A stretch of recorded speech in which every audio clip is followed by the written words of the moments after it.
That's what's happening at our southwest border now. Over the past several years, thousands of people have been fleeing from Central and South America and the Caribbean countries ruled by oppressive dictators, including Cuba, Nicaragua, Venezuela, and escaping gang violence, which has the same impact, in Haiti. Currently, these four countries account for most of the people traveling into Mexico to start a new life by getting to the American border and trying to cross. But instead of safe and orderly process at the border, we have a patchwork system that simply doesn't work as it should. We don't have enough asylum officers or personnel to determine whether people qualify for asylum.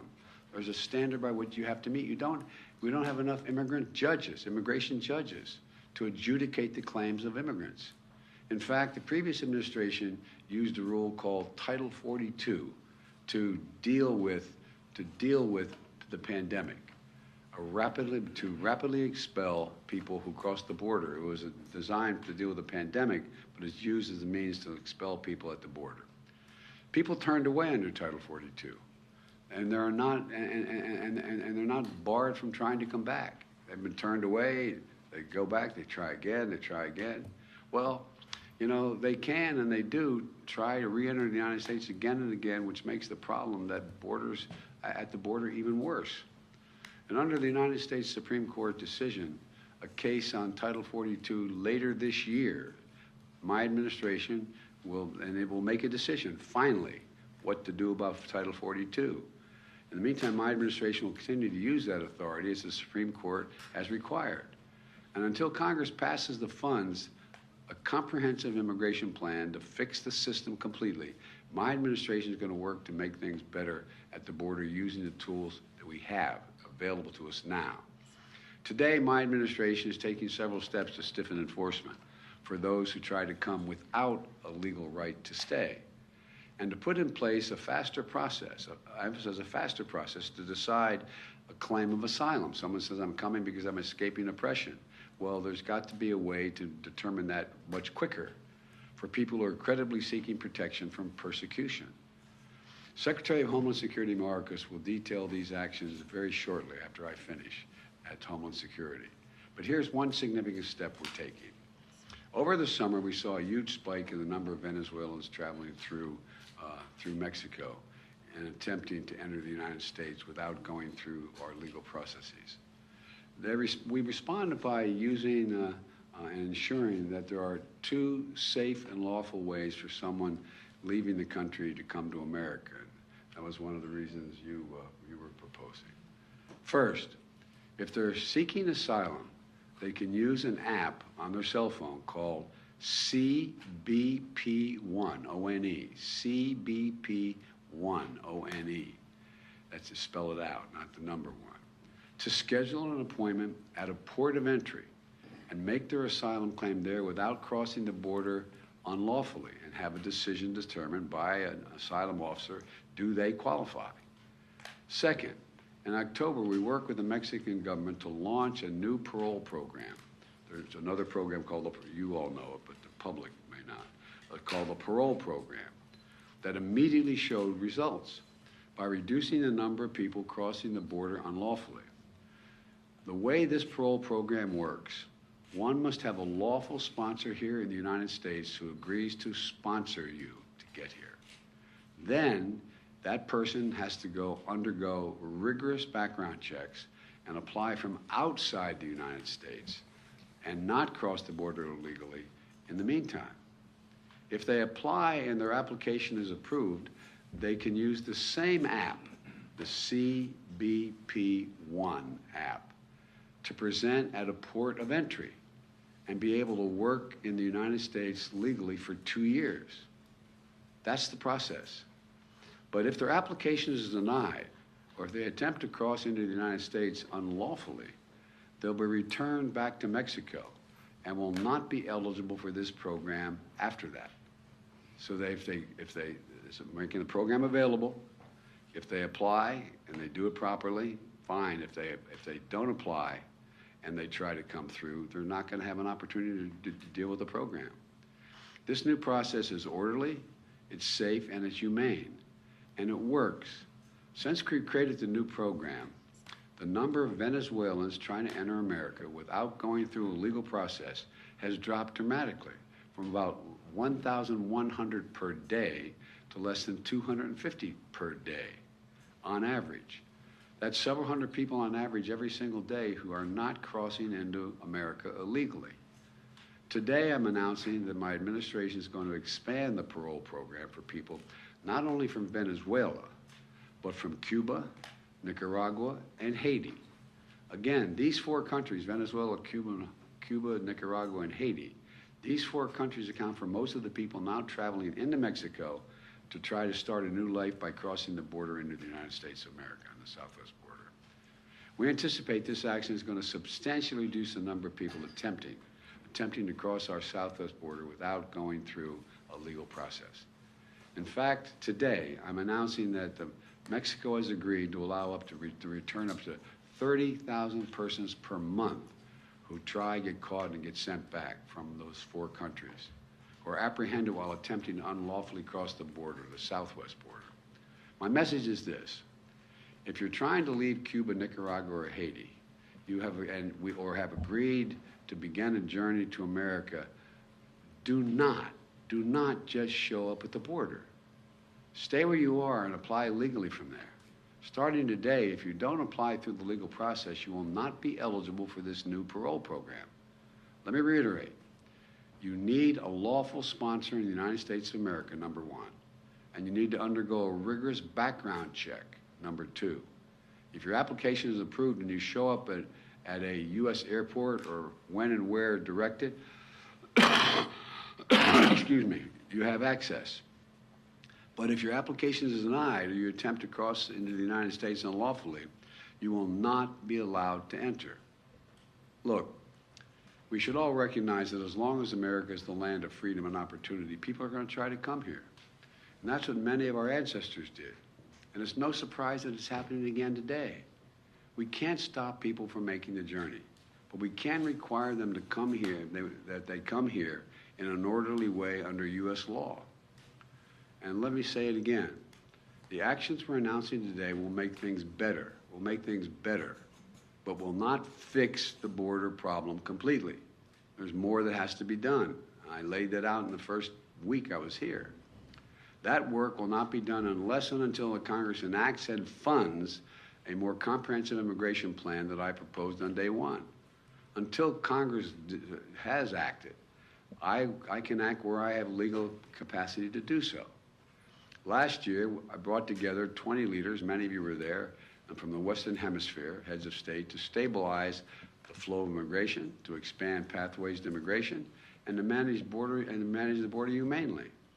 The leaders of the hemisphere built on those efforts that I led when I was vice president to expand economic assistance to nations in North Central America, so people here can improve their economic prospects at home instead of having to leave for the United States. Most people would much rather stay in the country they are if they can feed their families, be safe, send their kids to school, and have opportunity.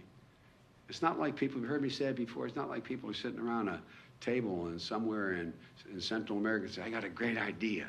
Let's sell everything we have. Let's give it to a coyote, a smuggler.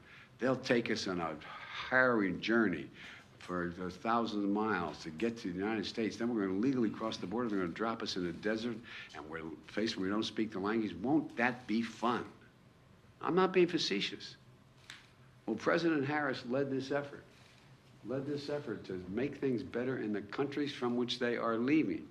And thanks to her leadership, she's been able to generate more than $3.2 billion from the private sector to create jobs and opportunities in El Salvador, Honduras, and Guatemala.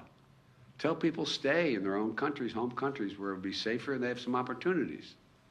We've also set up a joint patrols and law enforcement with Mexico and Guatemala that share real-time information on locations that smugglers are using to convince migrant groups to cross illegally. That's what they're doing. They're out recruiting. They're taking all the savings or anything they have to take them on an incredibly dangerous journey.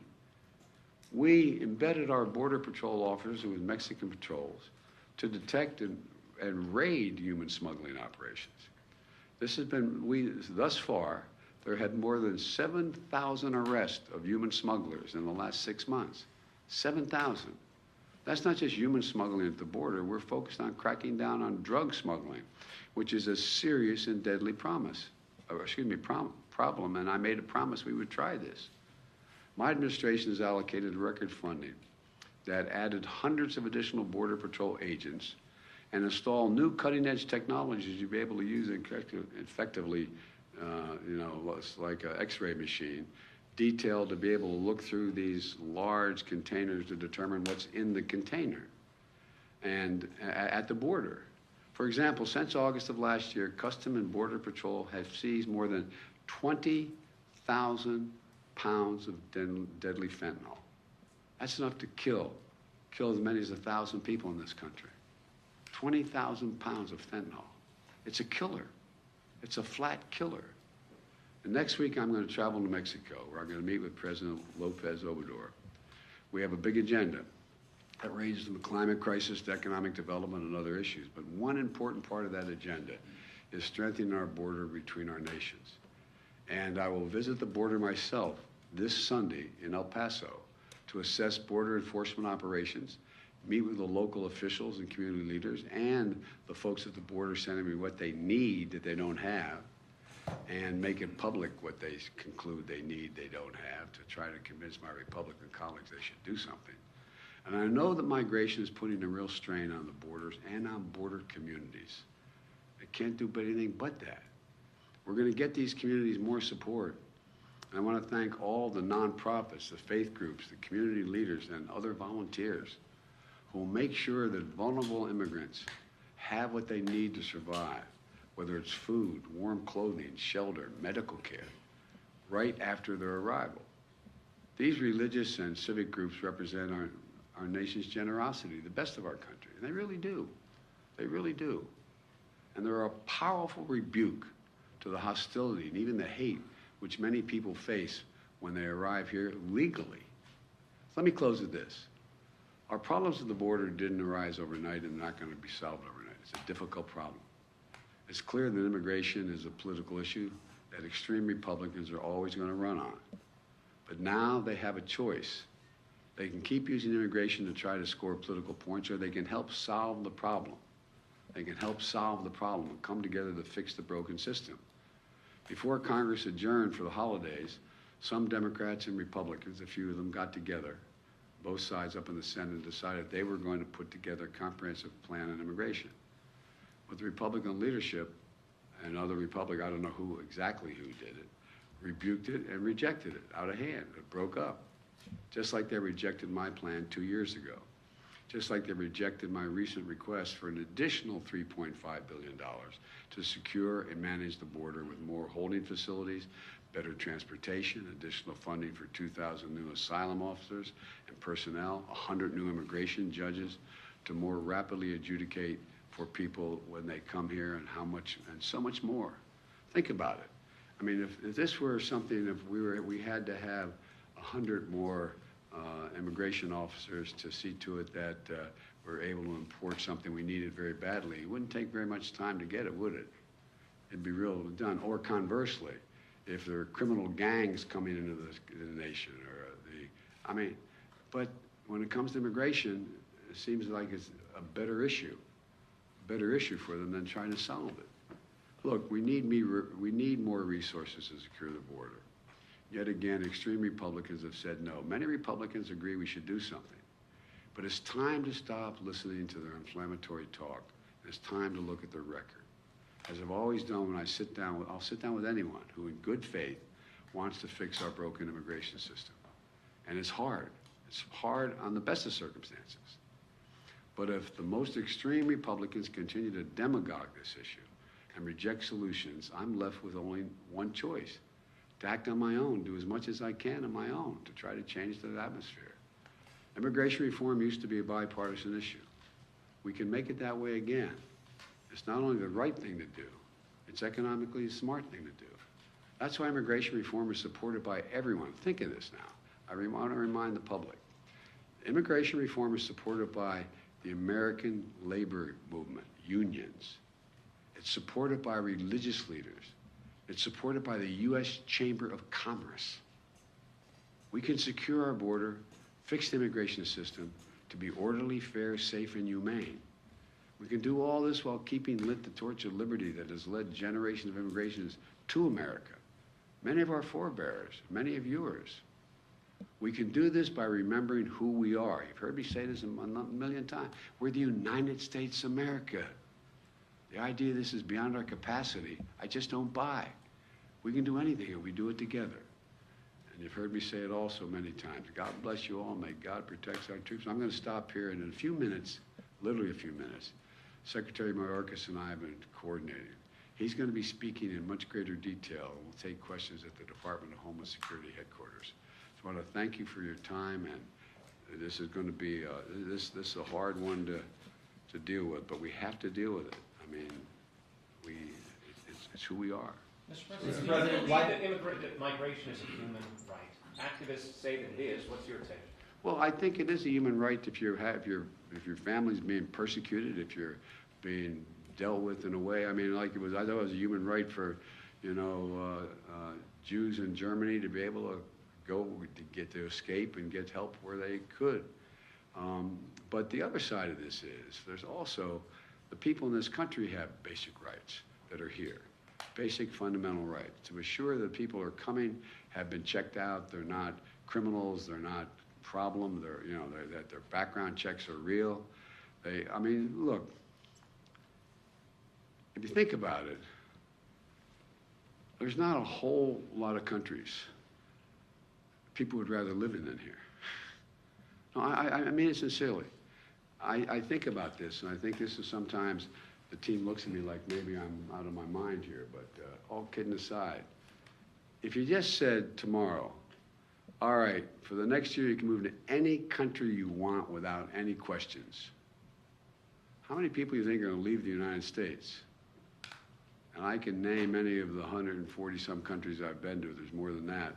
I think a lot would be willing to leave and come here.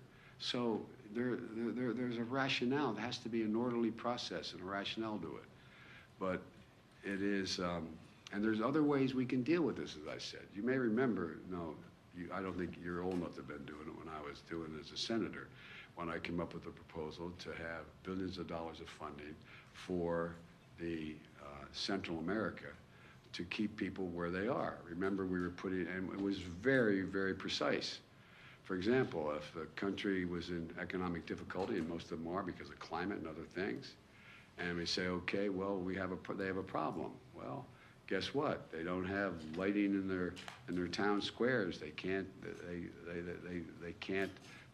assure the safety of people walking the streets. Well, if their leader asks for money, we made them sign a proposal that they're going to do lighting in the town squares, what they're going to do, exactly what they're going to do. We checked it out, we put it in, and it began to work. Or hospitals. We have hospitals that don't function because they don't have the following.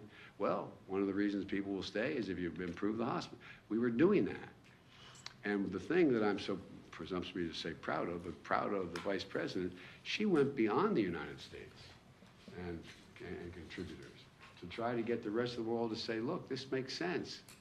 And she got commitments of $3.2 billion. And so there's a lot to be done. And think about it, even back in days when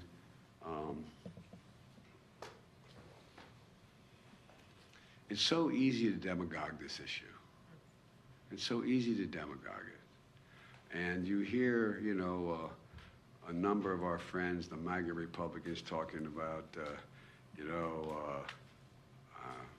they don't even want me speaking English anymore. They want me speaking da-da-da. They're gonna take over my community, my name, they, whoever they are at the time. Well, that's what a lot of folks went through when they got here, going all the way back to the 1800s. It's not new. It's part of it's human nature and fear, but there's got to be an orderly way. And I know we can make it much, much better. Mr. President, why did you decide that now is finally the right time to visit the southern border? Republicans have been calling on you to do this since the beginning. Because Republicans haven't been serious about this at all. Come on. They haven't been serious about this at all. I wanted to make sure that I knew what the outcome, at least the near outcome was on Title 42 before I went down. We don't have that yet, so I had to operate. I don't like Title 42, but it's the law now. I have to operate within it. My prediction is, it's nothing particularly insightful about this, Title 42 is going to go away before the end of the year in terms of the Supreme Court, my prediction. And then we're going to have to use Title 8. 8, right? Am I right? Yeah, Title 8, 8, 9. And which we can implement what we're doing here, plus some other things.